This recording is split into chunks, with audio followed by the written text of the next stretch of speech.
Telekomi ka operu me humbje. E kemi marrë me 20-30 milion euro minus humbje.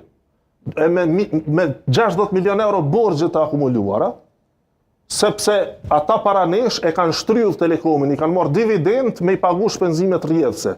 Na shka kemi kemi dhonë kredi për me investu në teknologji të re, edhe sot Telekomin e ki profitabil. 3 vitet e fundit është fitimprores Telekomi, s'ka më nevoj për mbështetjet qeverisë. Po e kthen kredin, e së shpejti do të paguaj edhe dividend. Ngjajshëm me ke Ibër Lepencin.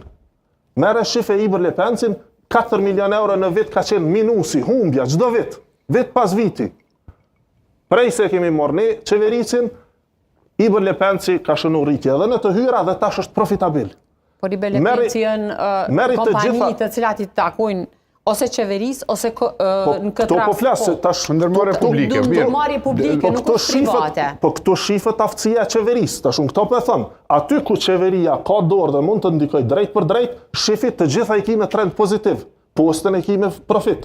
Trepça po e rrit prodhimin dhe shumë shpejt do dalë edhe ajo me operim, me fitim operativ.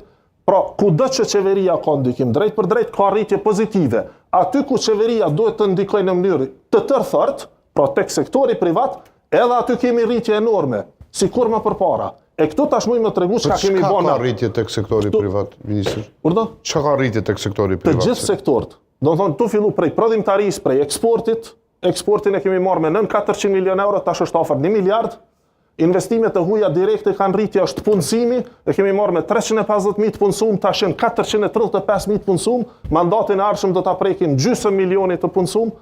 Pra, e kemi marrë bruto produktin vendor me 7 miliard euro, tash si vjet është 11 miliard do të jetë, dhe vitin e ardhshëm do të jetë 12 miliard. Ndërkaq në mandatin e radhës, synimi është që bruto produktin vendor për kokë banori ta tejkalojmë 10.000 euro.